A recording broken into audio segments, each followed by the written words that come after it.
the idea of the dream body, it's basically learning how to kind of switch your attention or awareness from this reality, here you and me talking, to the can I be aware inside of this other body. Okay, and it's related to lucid dreaming, but it goes beyond that.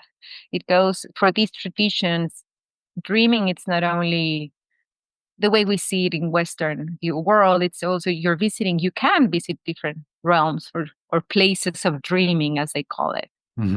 So the dream body, it's capable of entering these other spaces, not only the space of your unconscious or the space of the collective unconscious. There's even more layers to that.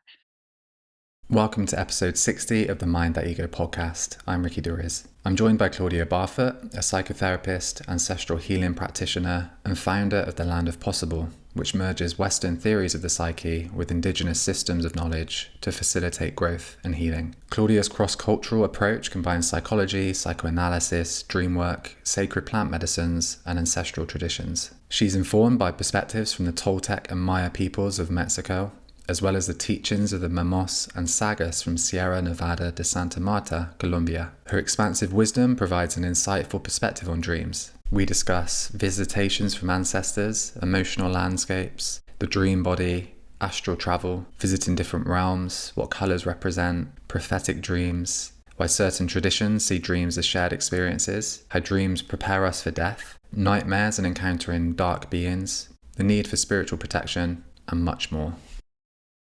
There was a quote that you, something you said in one of your interviews around emotions being, how did you describe it? The pure thing in the dream. And I'd like to look at that as a bridge. So the emotion, the feeling of dreams as a bridge, as well as looking at the way that your journey into dreams. So maybe to begin, if you could give some background of how you became interested in the dream world through psychology, and then we can move into the indigenous perspective as well. Okay, sounds good. So I'm organizing my life inside. How did it all start? No, I think I mentioned it before, that my interest in dreams was there, I think, very much informed by my culture first, before psychology. Of course, and that's connected to Day of the Dead. The idea of when somebody passes, somebody dies. At least in my family, it is a thing to kind of ask each other, "Have you had a dream about this person?" As a way of trying to know if they are okay, right? And they happen. And I don't think I'm the only family where it happens. I know of friends, like there's a thing in my culture of, have you dreamed about this person? And that settles kind of the grief, right? Of, okay, now I know that they are still somewhere. So my interest was very much connected to that part. Later on, when I chose psychology, I don't think dreams were very much, at the beginning at least, at the forefront, until I chose to train in psychoanalysis. And that's when it became like, okay, this is the way to have access to this other layer of who we are and that we don't know. And this side of the self that it's pretty much driving the car, even though we like to believe this aware yourself, it's the one that's choosing the free will thing. So when I started training and it became part of the analysis, 3 times a week talking about whatever came to my mind, but dreams were pretty much, I would say, like every session I would bring a dream. It became like a practice, right? Not only the practice of kind of understanding what was happening to me and how to change it, but also the practice of kind of connecting to this other side of who we are that happens when we're asleep. And it became, at the end, the way that I see it now is like it's also creates this connection of, I'm not just disconnected when I go to bed and I sleep and I dream. I'm pretty much still active and doing things, even though I'm not aware of them until I wake up, but I'm doing things. At least it gave to me a richer perspective of self, and I guess of life, really.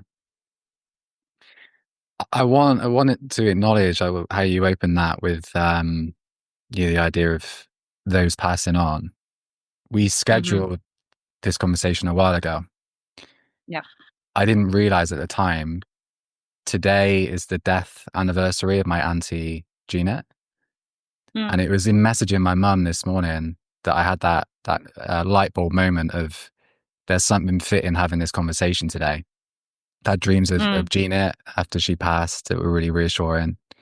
Um, and I think there's so much power, that connection to the great mystery, but something beyond our conscious mind. And as you say, it's really not the case that when we sleep, nothing happens. It's almost the opposite. So much happens. So much is there.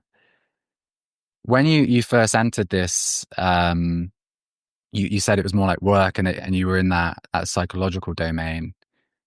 How did you start to make sense of the chaos of the dream world? I don't know if I have to this day. I kind of which is interesting to me. And to me, that's also the valuable thing about dreams, even though I've been working with them for 20 years. At times I just wake up and I'm like, I don't know. Hmm. And even though even if I try, there's almost like a veil that sometimes it's hard to just kind of, how can I enter this dream and understanding? Sometimes I feel that even to this day, some of them are just like an experience that I cannot totally or fully understand, or sometimes I don't want to. I just want them to be the thing they were at night. But I think that the more I've dedicated years of working with them, and I think it's a practice that also comes and goes. It's not that every single day I'm thinking of them. I sometimes don't have time Hmm. to do so.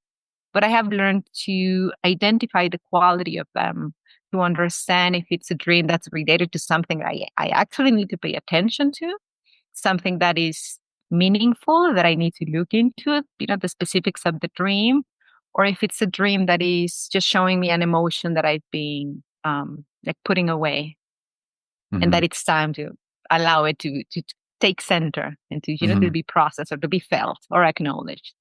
So I would say the practice of doing dream work gives you kind of the helps you tune into the instrument of kind Hmm. of seeing, okay, is this dream important or not? Was this just a random dream of me process, creating memories in my mind, or this is something I actually need to sit and think about. I think it's a really good point as well, because when getting into dream work, and I know I've said this before, like it's even as I introduce that, making sense of the chaos. But as you point to, sometimes the chaos is that processive mechanism, which is conventionally like how conventional neuroscience would view dreams, particularly in our like materialistic culture. And in some sense, the feeling of like the brain being pedestaled is this like God in itself, like the Yeah. complexity of the brain is like an island of magic, but nothing beyond that. um, and it relates to my experience. There are just some dreams where I feel like trying to do any kind of dream work with them is just too all over the place, and maybe even that sense of chaos and disorder could just be reflecting my inner life in that moment where I'm actually quite that there's no in a Jungian framework you might say that coagulation, there's no solidity to it. How, and I get the sense from hearing you talk and exploring your work as well, and as you say, then there's almost like an intuition around. I really like it because it relieves some of the conscious duty. Like sometimes there's an intuition to, okay, the dream itself is carrying a message of importance.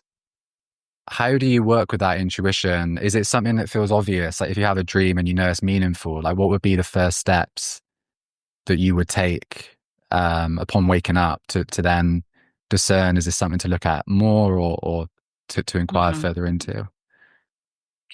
I think pretty much the emotion is related or linked to the intuition. Hmm. It's basically the way I guess that I see it is, it depends on the volume of the emotion.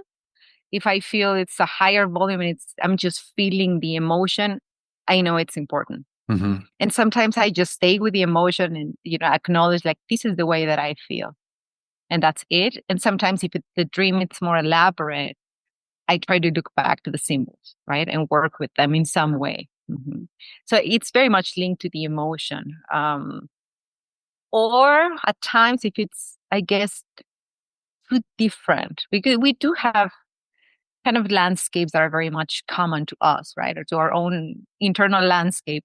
And if it's a landscape that I've never seen before, that's to me that kind of the key of, okay, this is different. Something has Yeah. changed in me. And sometimes I just think like, okay, that's really cool. Like, something is changing or growing inside me. And at times it's just, okay, this is new. I need to explore this landscape and see what's emerging, I guess. Mm. What newness it's emerging in me. I love that. And also, we're going to go into the rabbit hole straight away. We're just going to go there, Let's right? go. Let's do it. Let's take a dive. Let's take a dive. I have had an intuition around emotions and landscapes Mm, that goes beyond the elementary, like anger being represented by fire, for example, or like sadness represented by water. As you described there, even the structure somehow, and I hope this lands because I'm trying to articulate something that isn't fully formed. The landscapes feel at times to me like they are encoded with emotion. And when I use the word emotion, it's more like feeling because it's so complex and like a watercolor painting is always changing. It's really a complex thing. But how do you view that, the link between feeling as we know it, and maybe from a more expansive view, and how that relates to the dream landscape, mhm, and maybe the visual, but also the felt sense, because and the space and like the movement around that that mhm. dimension of dreams. Yeah, I agree 100% with you. I kind of feel that dreams are very much creative, and sometimes they're like a work of art. And Mm, that landscape, it's conveying a specific emotion. And again, it's not, or a feeling, and it's not just one thing. I see it as almost like a poem, like it's so complex, something that's communicating something bigger, right? So I do think that the landscape represents some of it, right? Sadness could be water, but also a very old building or something that feels very far away or isolated. And, mm, and I think also the way we move in the dream might indicate some of it, right? If it's just hard to walk or hard to move, or one of those dreams when you feel that I'm not moving, or you're so tired in the dream that you cannot open your eyes very well in the dream. You know, our bodies in basically our dream body and the landscape are representing or already showing you, how you feel for real.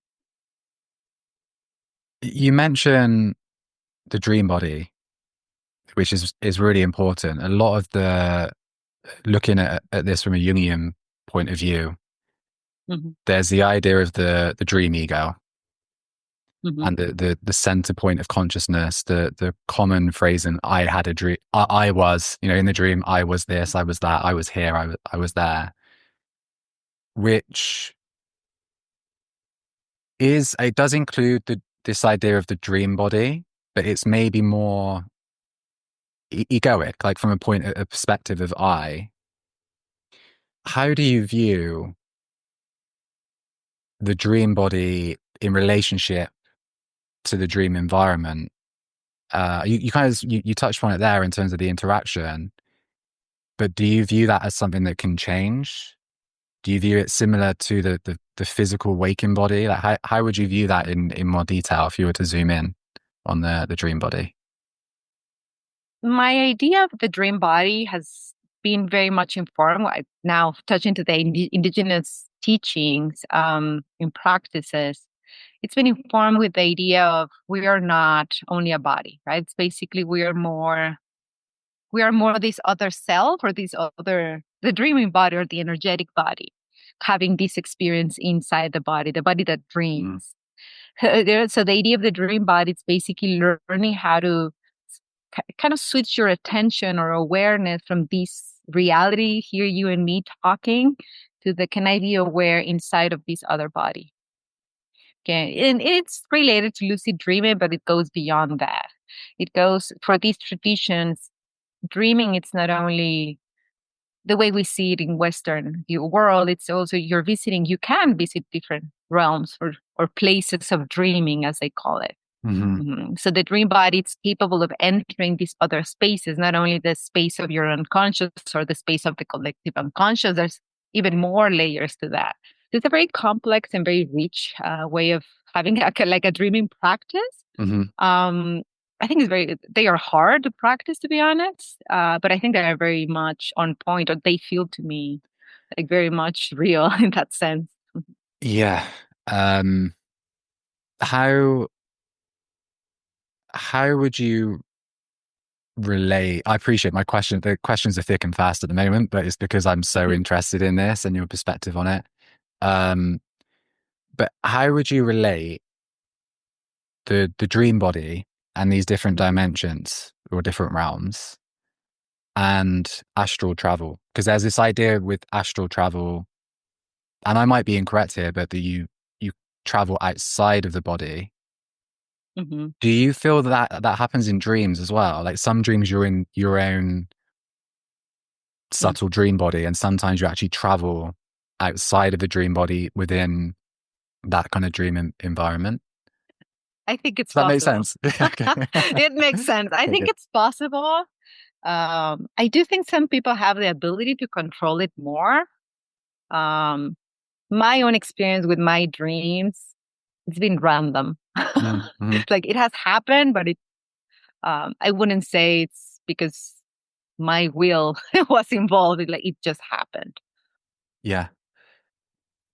There was a dream. I've had a few dreams that I've had in the periphery just to maybe bring in. Okay. And I want to share one because I had this maybe a week or 2 weeks ago. And it was I've had similar dreams that this felt distinct compared to dreams I've had before in I really felt bodiless in the dream. Mm.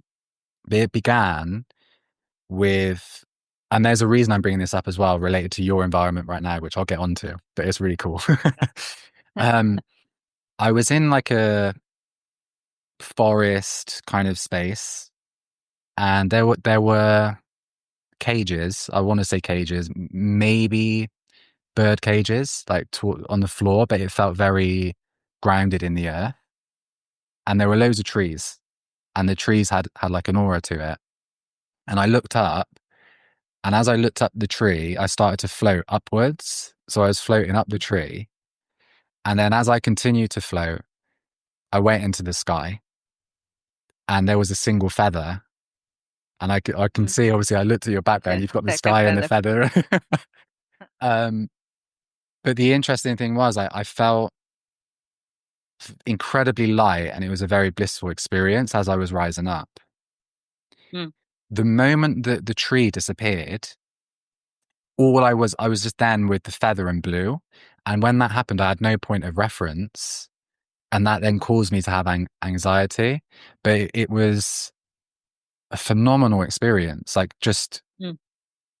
across the spectrum of experience. And I found a lot of dreams have had almost more of an impact on my life than waking Mm-hmm. experiences.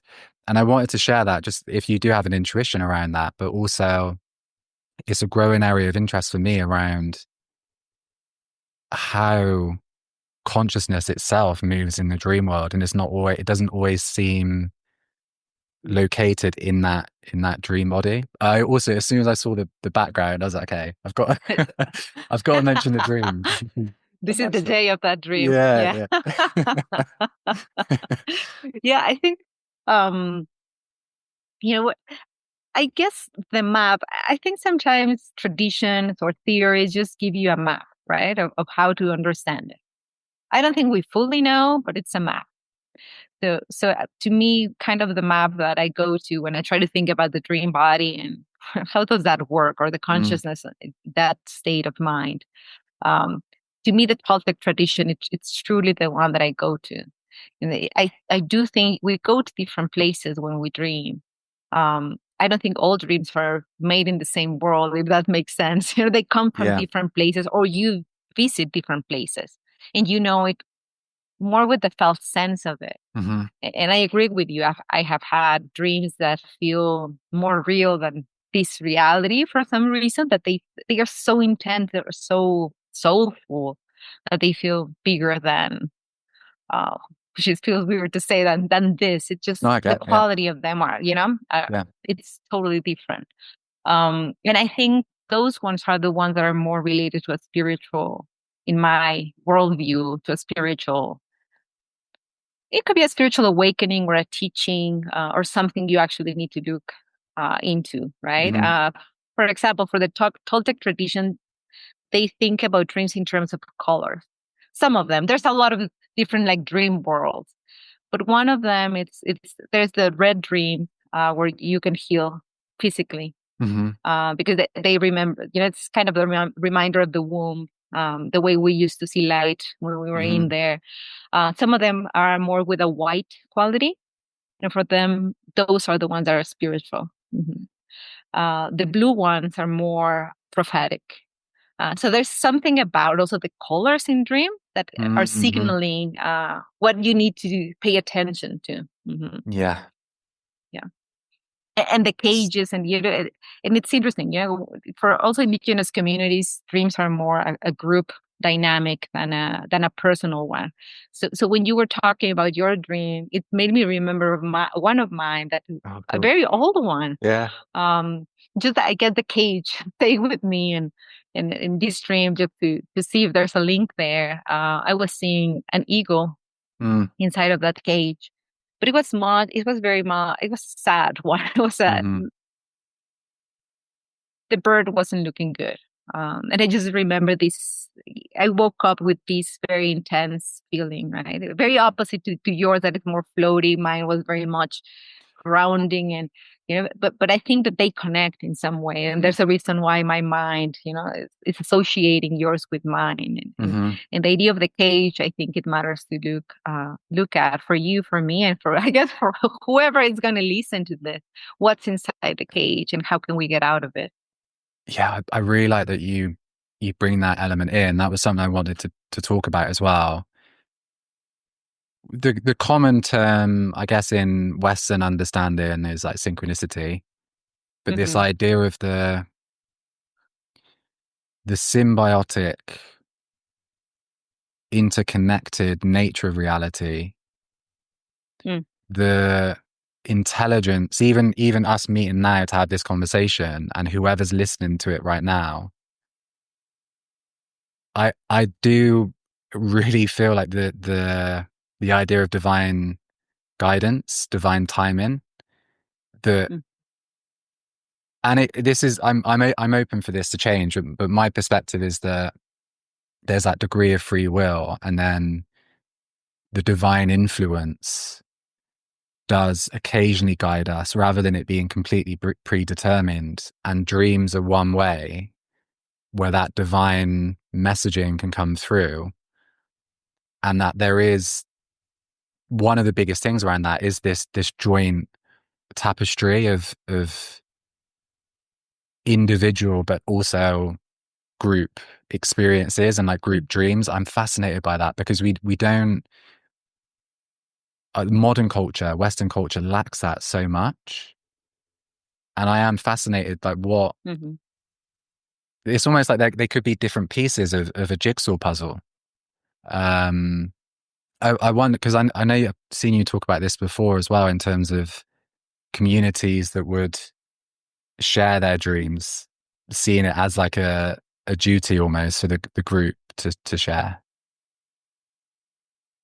Yeah, there's something very beautiful that I learned from a different community, the Wixárika in Mexico. Um, the way they talk about, well, one of it, it's hard to translate the way they see dreams and they work with dreams to our mind frame. Hmm. Because for them it's very much linked to their language, the semantics of language. So for them, it's the same dreams than their songs and Mm. altered states of consciousness. It's a kind of the same Mm-hmm. energy, if you will. But the way they talk about dreams, they never use I. They use more we. If they're Right. gonna tell a dream, it's like we were there, we were doing, we as the people Mm. were doing this together. So the message of a dream, it's for all of us. Mm-hmm. And also for them, dreams happen in the land of their ancestors. So it's basically the idea of we are being dreamt, dreamed by other people. Mm. So basically, their relationship is kind of they call it like twisting the rope. It's Mm. this idea of somebody else is dreaming me and what they want of me, and I dream of them. My ancestors, I dream of them, but they also dream me. Mhm. So the dreams are basically messages of what do they want us to do. Mm. Mhm. Mm-hmm. How should we arrange our community? How should we act with each other? So it's a very different. It's not about me and my self improvement and knowing myself. It's more about what are we doing as people. hmm You know. That's fascinating. That brings up so much as well. Um, I really like this idea of others dreaming us up. Like this idea of, I Mhm. think, I'm not sure if you're familiar with this, but I'm sure there's even, and I'm sure it happens a lot within communities that take this collective approach seriously, where it's just embedded in their culture and their history. But I think there have also been studies, modern studies around like shared dreams as well, like through dream Mhm. incubation and like people having the same dreams. It reminds me of a Jung quote around, I think it was in Memories, Dreams and Reflections. And he's talking about his idea of like ancestors and the afterlife. And I'm not sure if he had a dream or a vision, but he had a realization and insight that it's not that the work is done. It's not like they know. They're actually championing, is that Mm. right? Us to continue the work, right? So there's like Mm. an ongoing conversation, like you mentioned too as well, like the what is being asked of us from. I Mhm. think you've described it as like the world. Is it the world beyond the world or behind the world? I love how Mhm. that could relate to dreams. Mhm. And I think it's an interesting. If we want to take it as an exercise of, there's also something freeing about what am I asked to do. If you think about ancestors or just life force, what does life want out of me? Instead of me, what do I want to do with my life? There's something. Mm. There's a different quality. What life can come out of me in combination with my life experience, what I believe, what I feel, how I see the world, what can emerge from that instead of, just me and my ego trying to do whatever specific thing in this Mm. world. Yeah, like a handing At over. least I find it a little liberating. It's a Oh, to different exercise. Yeah. I yeah, think, yeah. yeah, totally. And yeah, I feel that the dynamic of consciousness and unconscious and ego control and this idea of becoming of allowing or trying to connect to and materialize the soul's blueprint that we're so often not in clear view of. And it's like it feels like dreams hmm have an extra veil or an extra filter removed. There's like a real honesty to the dream world at times in terms of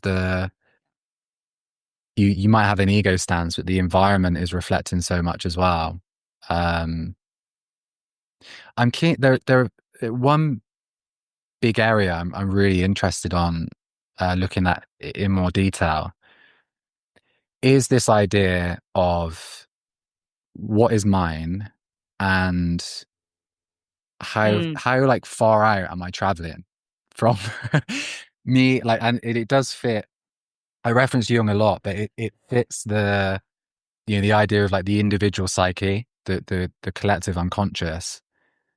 The reason I ask this is, I mean, it's personal as well as it is, I think it's valuable. In certain frameworks, there's this idea that the vast majority of what you dream relates to your own psyche. So as you were describing it then, it's like very much, how do I know myself more? How do I individuate, self-actualize? How do I uncover my shadow, etc.? There's also this domain outside this idea of prophetic dreams, precognition, these different types of experiences. How would you go about trying to discern, okay, this was mine? And I'll give an example would be like a dreaming of someone that you know. That for me Mhm. is such tricky territory because it's like, okay, they represent something in psyche. Maybe don't message them the next morning. Like I've learned not to do that and just to, but does that make sense as a question? Like this, how do you discern, okay, that's probably a message about my psyche, or it is prophetic, it is precognitive. I am picking up on something from beyond. It's a tricky one, yes. I wouldn't message old people anymore. Yeah. I think it's tricky. I think it's easier when I talk about my own experience. Mhm. For prophetic dream, I don't know, it's prophetic in the moment. That's a good point. And I think that's to me, the point of, if you dream something that feels prophetic, you won't know until it happens. Hmm. Yeah. Yeah. Yeah, that's a very good point. And also, I've noticed in some people, and it's something I had to manage in myself, an identity can form around, I have prophetic dreams. And then there's like Oh, yeah. an over eagerness to, this is gonna come true. I've had a dream about, and literally had someone like message me about a dream they had about me, and they were adamant it was something that they knew about me. And yeah, I think that trial and error through hindsight and the later revelation is really key. Um, how do you view? Sorry, I've got so many questions. I feel like, We can jump, it's fine. yeah, we're going to jump all over the place. Anyone listening, forgive my scatteredness. It's just because I'm inspired in a lot of different ways. I was listening to one of your interviews.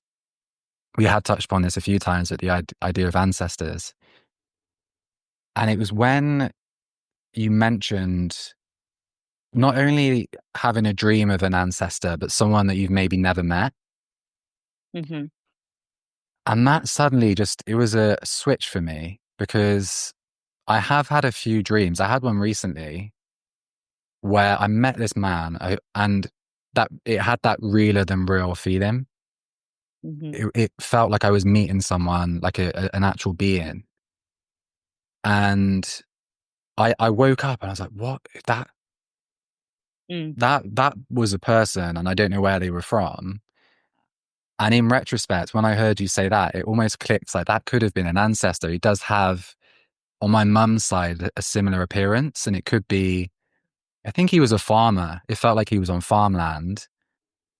Could have been from 200 years ago or more. But I really like this idea of we're still interfacing with people that have passed on in that dream world. And this idea of the visitation, I wonder if that's something you could say more about um, in that context of visitations from people.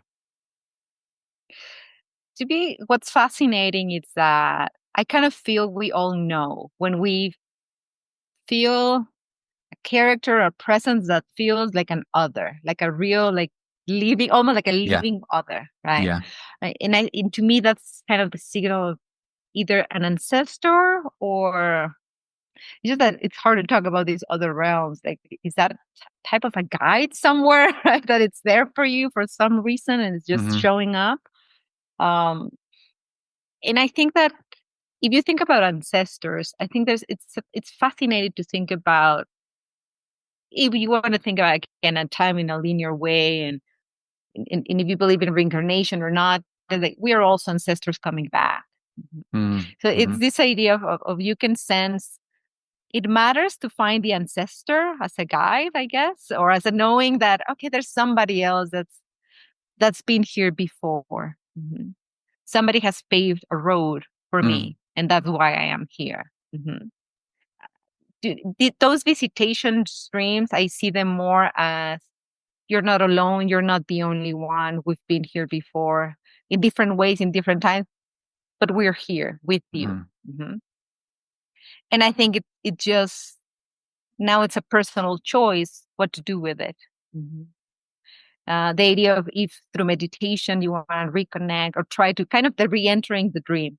Do you want to come back? Do you want to be in touch with this person? You want to follow through, if that makes sense. I for some dreams that I've had, also like with this sense of this was real, I always sometimes even find myself like longing for that connection again. Yeah. For people that I don't know, but I dreamed about it. Like, now I have the longing. I actually want to go back. Yeah. There was something that felt so good in the moment that I want to go back. But now I'm awake. I can't. Yeah, I've had that with landscapes as well. And I'm gonna get emotional talking about it, but like and this is where it is difficult to discern, this idea of the archetypal as well. Again, in that model of understanding, there is an extra degree of potency to like an archetypal encounter. And I think it's still talking to the same truth of you're moving farther out. So there's like a universality to the dream. I'm really tangenting today, but it's fine. but the archetypal sense of returning home, the archetypal sense of companionship, the archetypal sense of, for me, some of these landscapes feel so familiar. Like they're so, like, they literally are different colors and everything. Like they look like different worlds completely. And yet they feel like home. Like they just feel there's such a strong gravitational pull. And I think this is, it could quite easily be an aspect of my psyche, like my inner home, my inner sovereignty. But I've just had dreams that make me doubt that, in terms of, I don't want to overshare too many dreams, but some of the landscapes have been, there was one that stands out where it was like another planet, and the water on the planet was, I think it was pink. And there was a guide, and this was a woman who was hosting a conference that I gave a talk at a few years ago. She was, get in the water, get in the water. And as soon as I stepped in the water, I just had experience of bliss. And I was just looking around at this landscape, just absolute bliss in a dream. And where I go, like, what, like this, I don't want to like overly, I don't want to create an imbalance towards like these numinous experiences, but that's personally where I've got so much interest and intrigue, because our models for that really do not, they don't cover that ground. And I think when there's such a deep, you mentioned the word yearning, or like a feeling of, how can it be that I go asleep and I have a new encounter, not only with a landscape, but with a part of myself or a feeling I've never felt before. That for me is, if anything, it just shows how much dreams are of the utmost importance. Yeah. And just to stay on that lane, because I love it. I personally like the numinous. Good. I do think that those, at least in my heart, they feel like a spiritual experience. They are so, not so, but kind of similar to altered states of consciousness, right? To a real journey somewhere else. Yeah.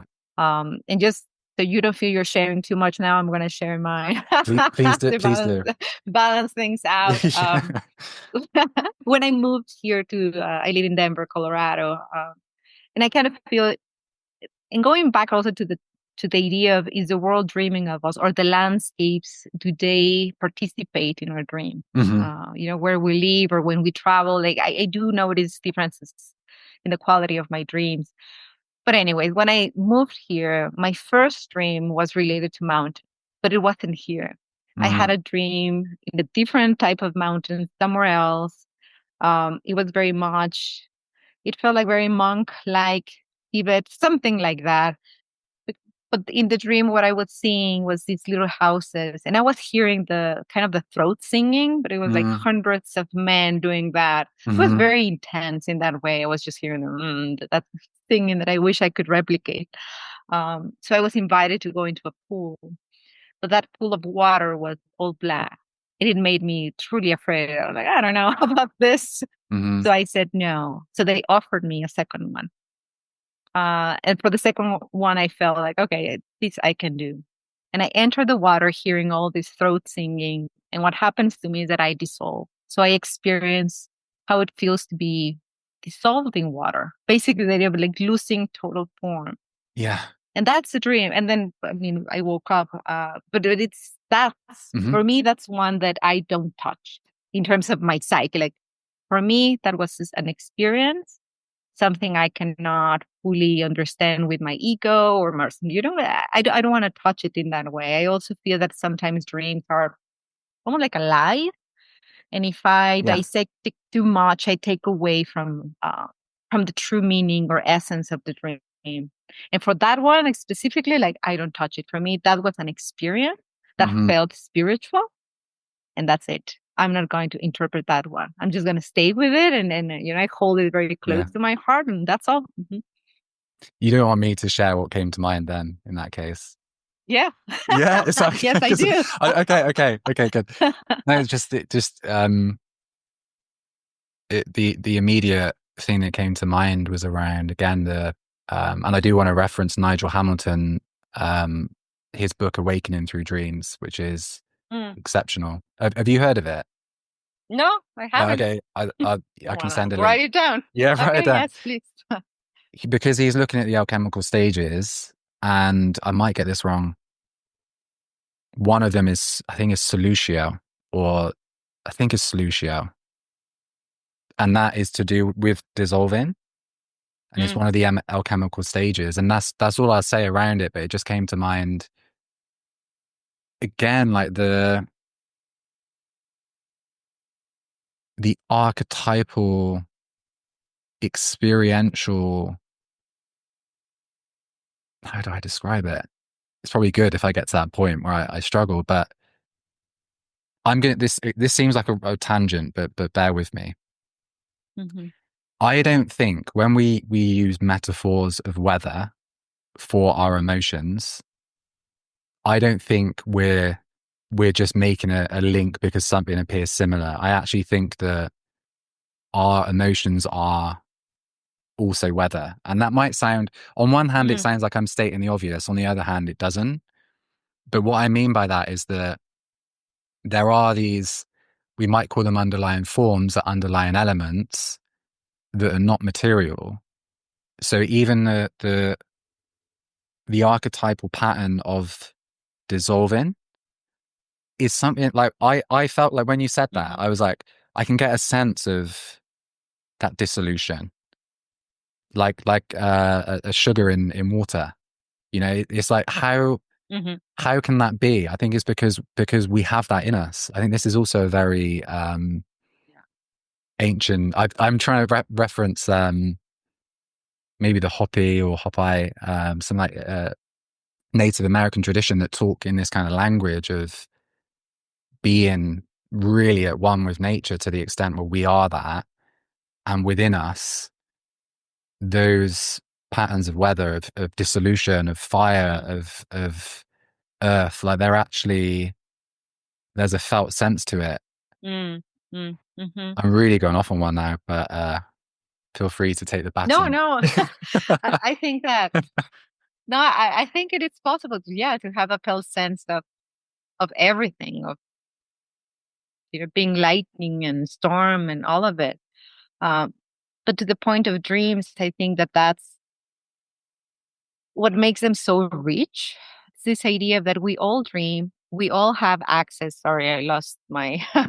We all have access to them, and we can learn about ourselves. We can learn about consciousness. We can, and I think that Hmm. to me, that's what's fascinating about dreams. They can, you can stay with them in the, I don't know what's what happened to me last night and where that dream came from, to exploring them, helping yourself understand what's in you. What Hmm. are your connections?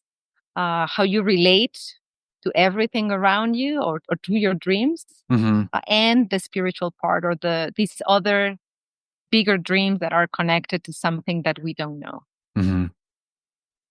And we all have access to that. To me, that's the thing. Like the key for humanity is that we have access every Yeah. single night to something that's meaningful and important if we want it to be. Hmm.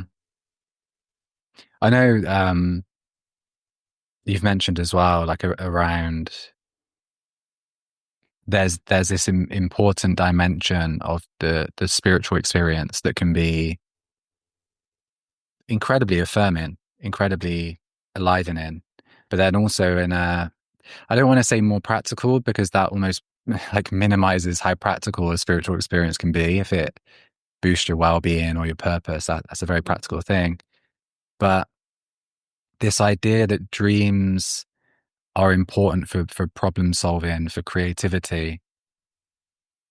I was fascinated. You referenced a study around depression and REM sleep, and how maybe you can pick that one up. But yeah, can you say more about that? Like the link between REM sleep, dreaming, and depression.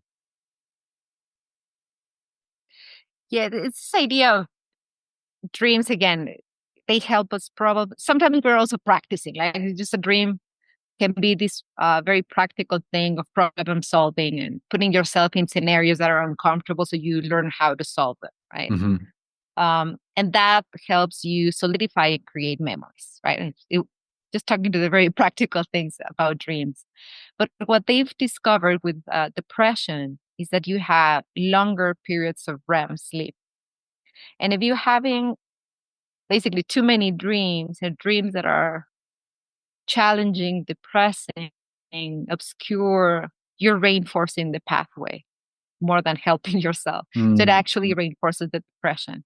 So what they've done now, or they advise for people with depression, is you need to go to bed earlier at night and wake up earlier. So you decrease the amount of REM you have, and give yourself a chance to, yeah, like stop the reinforcement of the bad dreams that you're having, which We've I done it, find also fascinating. yeah, and we've done it this way around, which I like because I think it's good to explore this. So Mhm. of course, like talking about dreams and talking about the numinous to counterbalance that, we're touching upon difficult dreams or nightmares, scary dreams.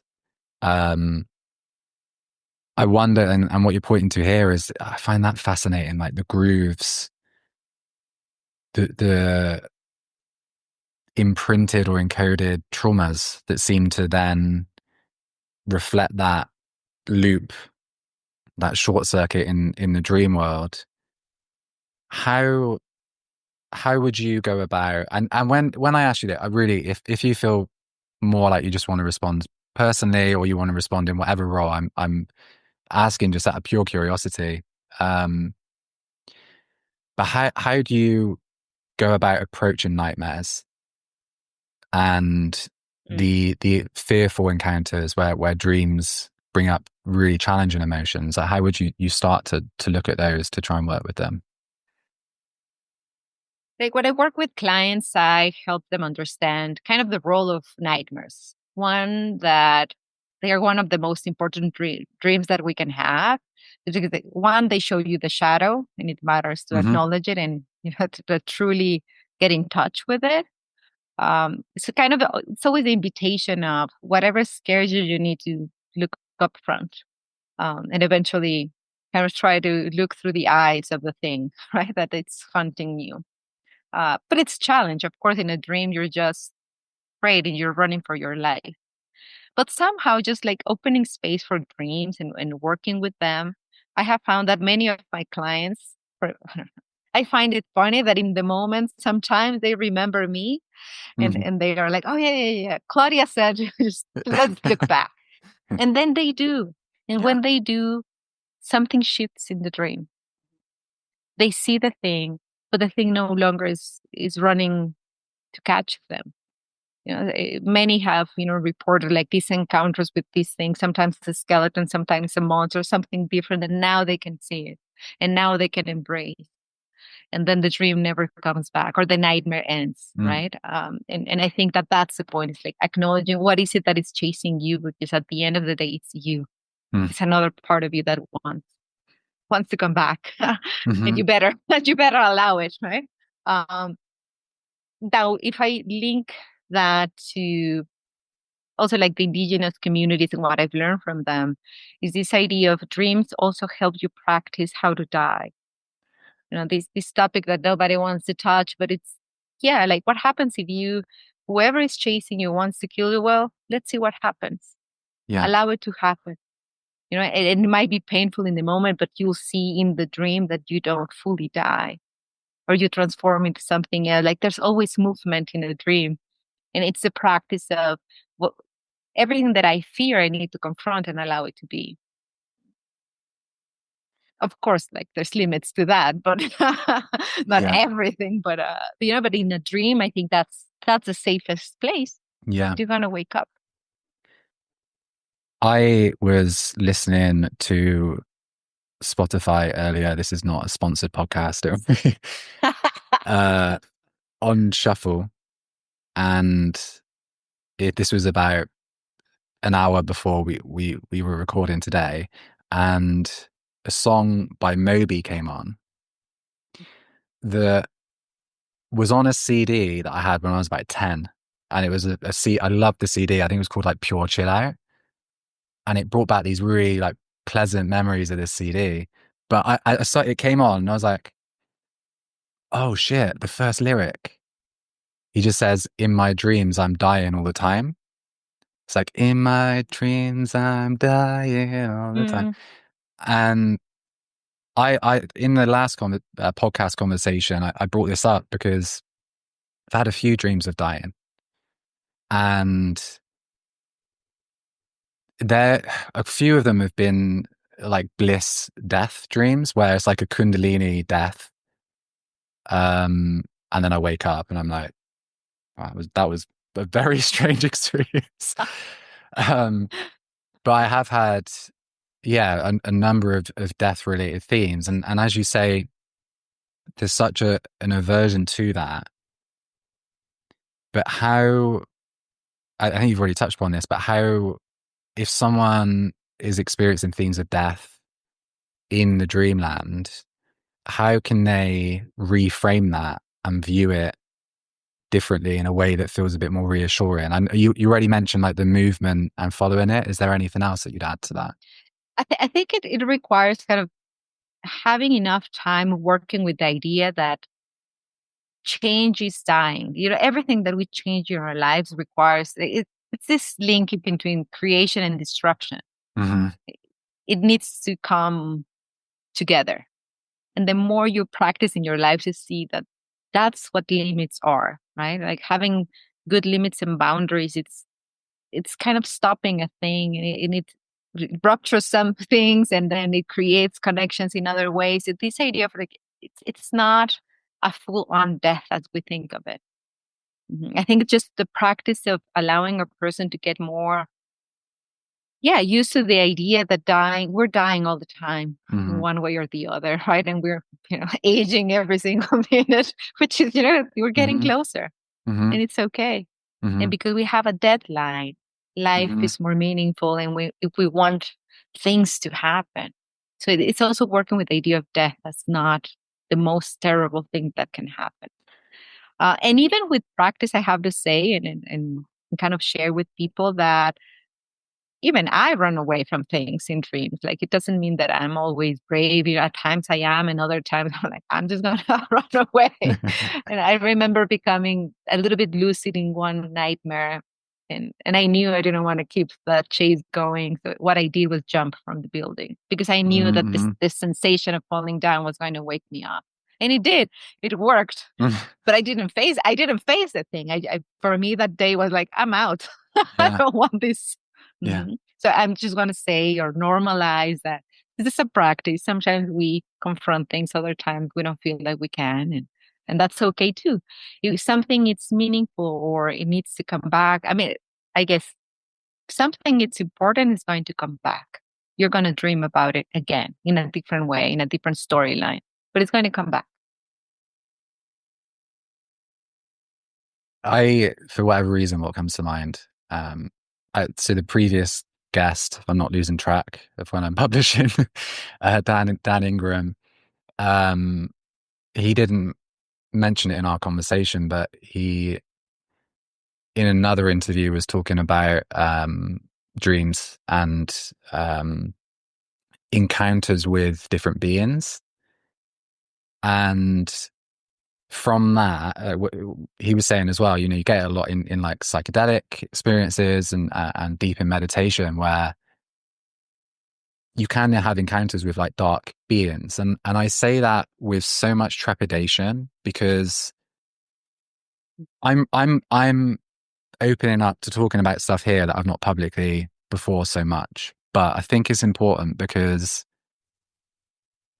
the more you familiarize with this idea of there being more dimensions, the more you then think, okay, maybe I need boundaries in different dimensions as well. And this has been a big part of my path, because I wanted to only take the good.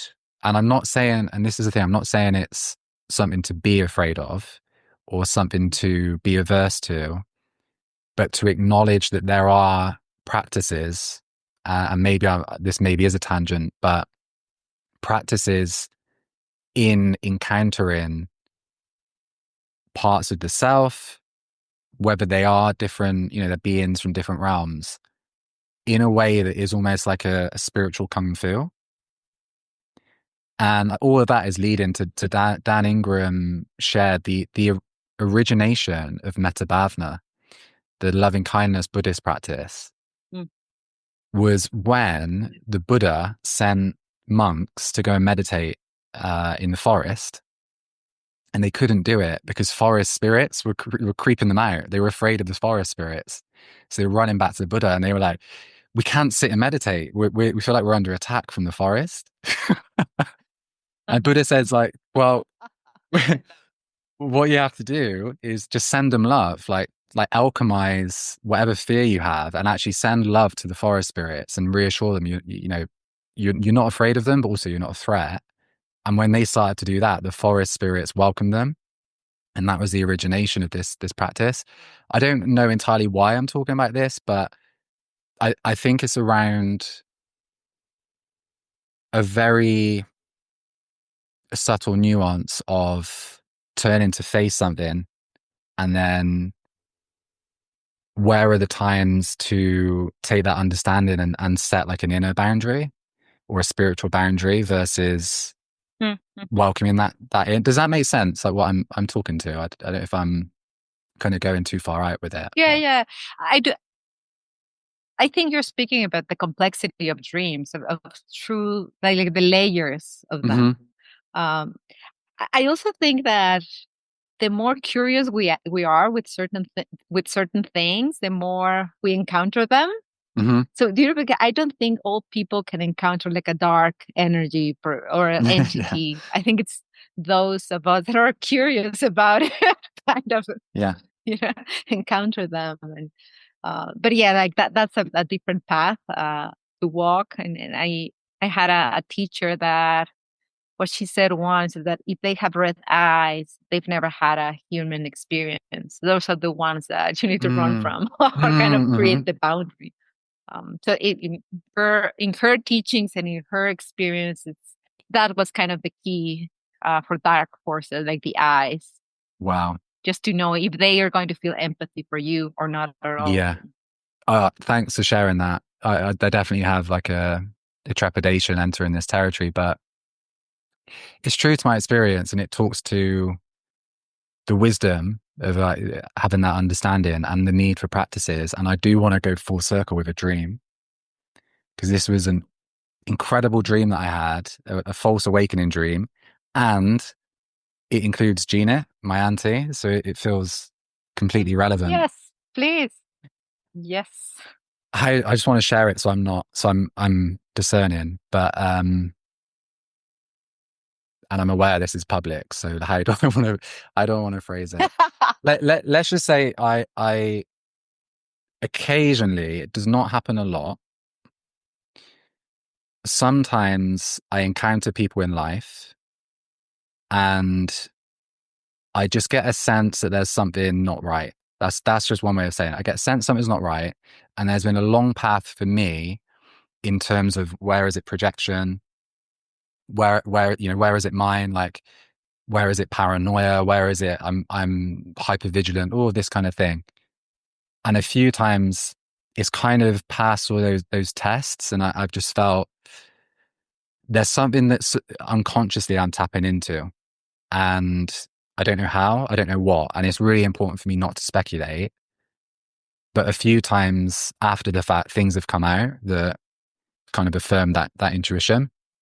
Um, the reason I say that is that I met someone and I had that feeling, and I was trying to ignore the feeling, and I had like all my whole sense, like my body was like, don't spend time with that person. But I was like, no, it's just my anxiety. So I was trying to push through. And then I have a dream. I have a dream that I'm with this person. We're in my family home in Bristol. We walk into the living room. It's completely dark. And I'm next to this person. And on the sofa, there's like a little demon.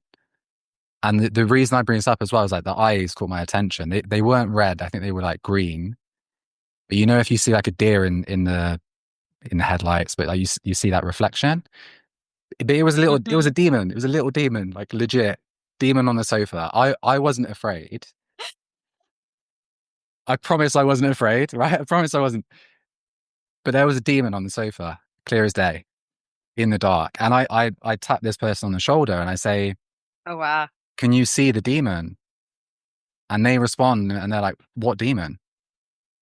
They cannot see the demon on the sofa. So I was like, started to get a bit freaked out. And then all of a sudden, had a feeling that I shouldn't be in this dream, had this sense of being pulled, and had a false awakening into a dream with Gina and my nan, who's passed as well, Lillian, in a supermarket, in like the most everyday thing. They're all there like joking around. Like they pulled me out of this this dream. And it was I don't know how far out that sounds, but it there's so much encoded in that for me it felt like there was actually a spiritual protection in maybe my innocence of trying to say to this Mhm. person like, and again, I just want to emphasize, like, I'm not, I think we have to be so careful with trying to speculate on if there is an intuition, because it's so easy to be far off and have biases and stuff like that.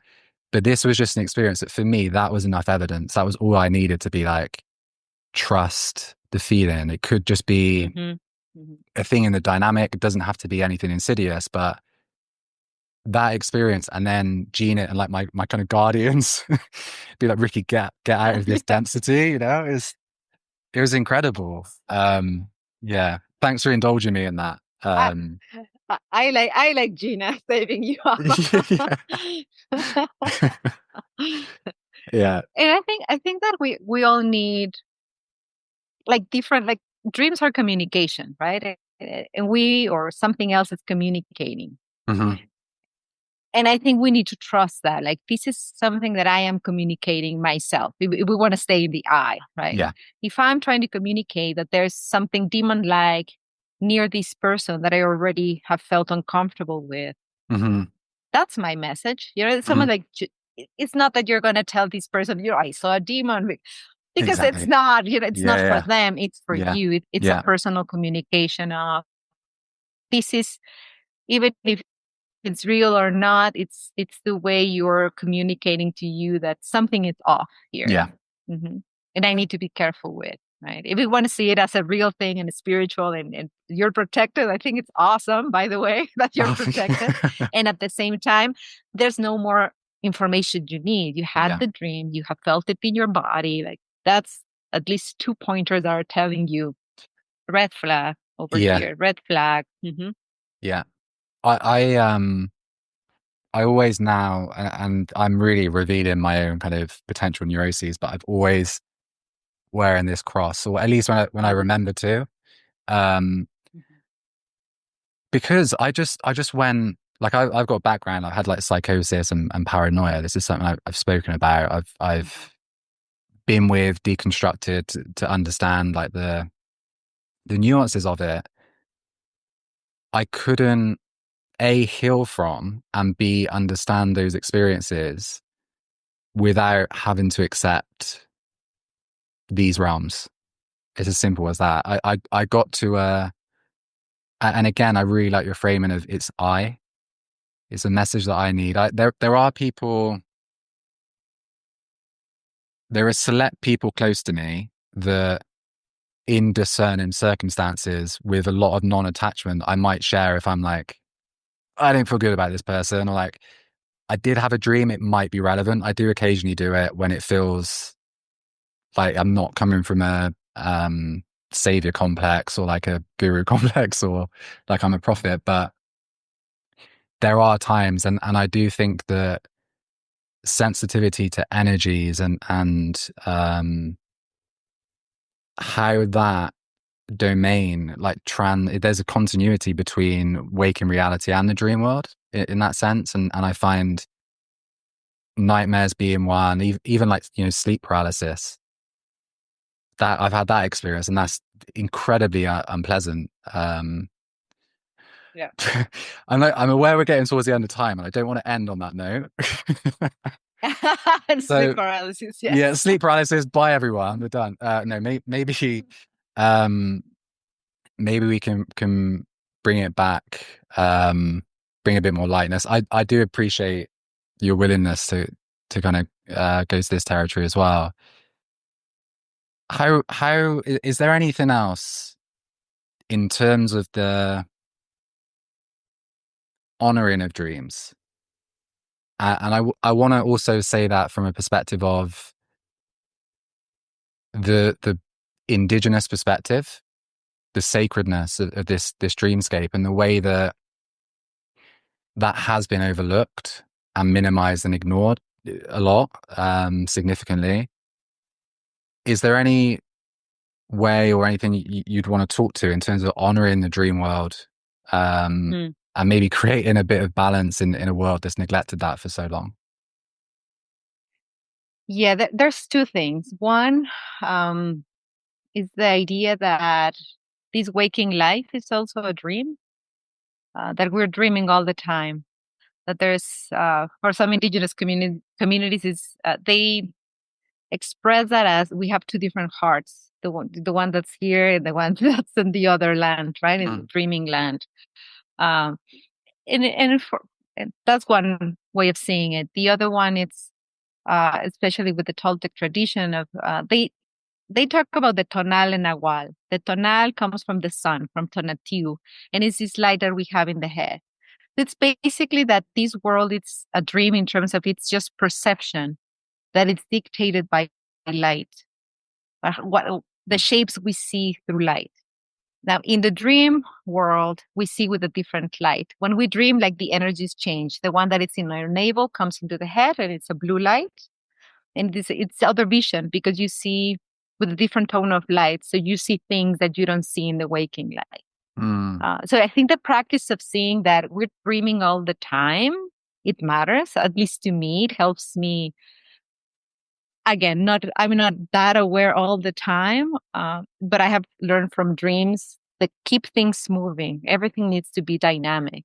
mm, And in my life, when I begin to kind of paying attention to what I'm doing, what I'm thinking, what I'm daydreaming about, what's happening in my world.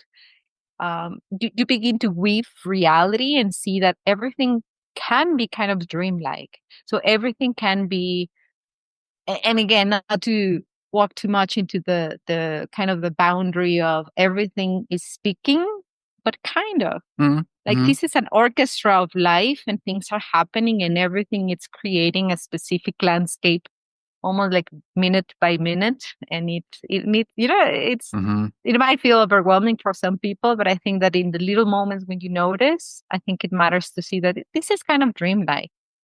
And the more we see it that way, the less life is serious, very serious, but at the same time it cannot be. We can also take it as it's part of an experience, just as dreams. That's so beautifully If that put. makes sense. It does make sense. It's so beautifully said. And it makes me think, I read The Four Agreements, Don Miguel Ruiz, and towards the end of that, there's a section where he mentions like the waking dream. And I think he just says, close your eyes, just allow that to be your belief and then open them again. And it's such a simple practice, but I remember I sat on a park bench and I did it, and I can feel like there's a word I use a lot, which is enchantment. And it's a shift in perception that is so transformative. And yeah, I could go on and on. I'm going to draw us to a close, I think. We can Claudia, stay here for hours. oh, really? Like the how dynamic this conversation is. And I'm so grateful for what you're contributing to this space and the wisdom that you're sharing. And so grateful for you taking the time today as well to join me. No, thank you for inviting me. I really appreciate it. It's Thank been you. fun. Thank you for listening to this episode of the Mind That Ego podcast. To stay up to date, you can join the Mind That Ego mailing list if you head to mindthatego.com/MFM. You'll also get a copy of my book, Mindsets for Mindfulness, when you join. You can also follow Mind That Ego on Facebook and YouTube, where the podcasts are also displayed in video format along with other inspired videos that I create. Or if Instagram is more your social media of choice, you can follow me at Ricky_Deriz. That's DERISZ.